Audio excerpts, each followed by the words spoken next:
Everybody, happy Tuesday. I want to do a video that talks a little bit about taxes. I know in this video I'm going to address art, which obviously has nothing to do with my real estate channel, but I've talked a ton about taxes in general on the channel. A lot of the tax code, I call them loopholes. And when I refer to a loophole, it's basically meaning stuff that's not like public information, or something that you can kind of like read between the lines and finagle a little bit to exploit legally. As you know, real estate, you get it right off the depreciation at the same, so you get to, take a loss on it while at the same time it goes up in value, while at the same time rental real estate pays you money, right? You win three different ways, which is incredible. But one thing that actually, in a way, offsets real estate as far as a one-time purchase goes is art. So I've done a lot of research on taxes over the many years. Like I'm talking like, I don't know how many hundreds of hours of listening to all the experts, and all the different ways that billionaires, right, and mega millionaires, all the different things they do to exploit and to basically not pay taxes. And art came up. I know nothing about art. I'm not artistic at all. I don't own art. So it's nothing I've ever thought about. But I came across a lot of great information on art over the last couple years that I've never shared, and I figured I would, let me just make a video and share it. Because really, what triggered this was last Saturday we just had our Real Executive Awards. And they actually brought in, I guess a well-known local artist, and she painted a picture of Dolly Parton. Apparently that's what she's famous for. And I think it ended up auctioning for a little over $5,000. And some of my friends and coworkers I was around, they were encouraging me to bid on it in a sarcastic way. And I was like, you guys know how, why people buy art, other than, they enjoy art, right? And it's for the tax loophole. And nobody had ever heard of this. And it's not something that I would say a typical CPA knows. EA, enrolled agents, probably know about it a little bit. But let me tell you how the game is played. And this is going to shock you, right? Because obviously that art, and I'm just going to use $5,000 was auctioned at, is what it was auctioned off at. So I'm going to use that number on the low end. But art, as far as the high end stuff, and I don't remember people's names and what the most expensive paintings ever sold for is. But a lot of times art gets sold at auctions. And obviously they bid the price up, and typically art goes up in value, like collectibles do. So, every time it's sold for record highs and record highs and record highs at auctions. So here's how the game gets played is I buy this art piece, let's just say I would have bought this Saturday. I would have bought this art piece. Well, let's say I took it to, and I don't know what the proper name for it is, so I apologize, but let's just say I took it to an art company that appraises artwork, right? So an art appraiser. And let's just say that I got to know this art appraiser really well. I made sure to send him and his family really nice Christmas gifts. I've done a couple really nice handshakes full of green, getting exchanged in our handshakes, right? And I got this guy, arguably, right? I got him probably doing stuff he shouldn't be doing, but that's, if you ever watch American Greed, that's what people do.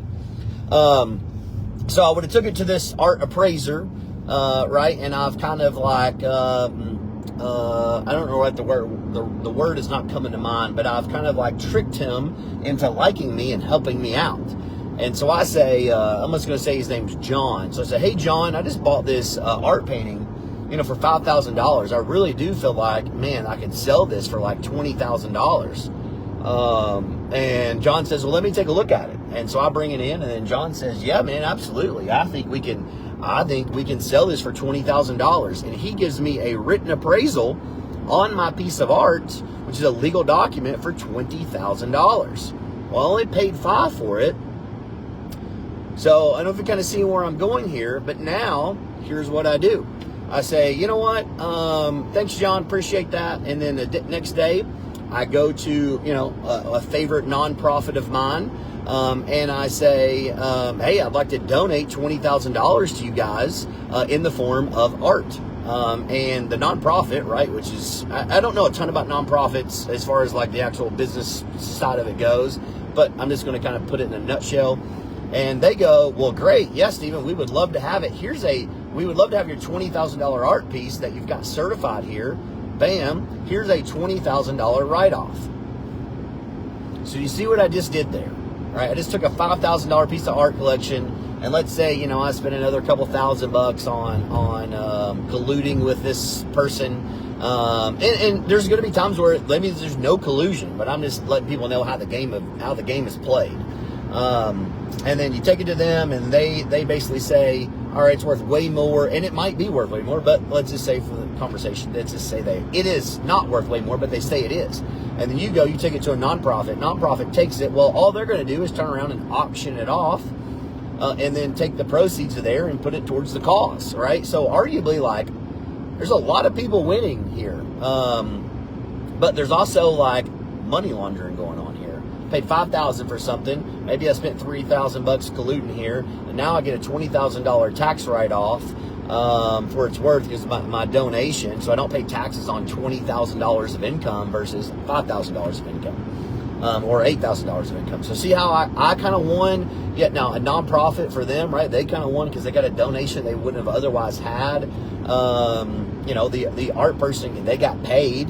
Probably under the table and above the table, so they got paid twice. But yeah, I thought that was really interesting because I think everybody knows my political stance. I'm not like on here like shoving stuff down people's throat, but I'm obviously a pro-Trump person. And then you have like your Hunter Biden paintings, right? This guy with no history of anything, arguably no skill set for artistic, and he just throws paint on a piece of paper, and it sells for hundreds of thousands of dollars. Why?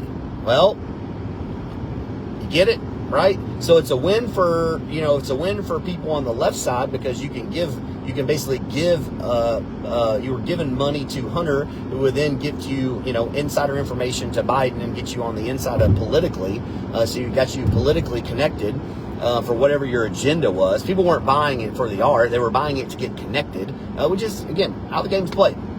And then they're going to turn around, take it to an art appraiser who probably also knows the Bidens and is hooked up, and it's going to say, "Oh yeah, I know you paid $500, man. You got a deal that it's worth $1 million." And then they turn around and they donate it, and the game, and it's just an endless cycle.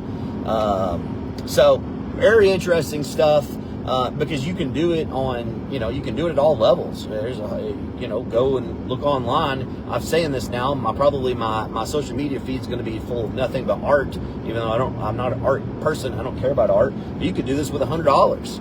I'm sure there's probably a number where it doesn't make sense based on how much you got to pay to get it appraised and stuff. But there is no limit to how low and how high you can scale and basically perform this stuff and do it and work the tax system because that's what the billionaires do. So, but as always, questions, real estate insurance, holler anytime.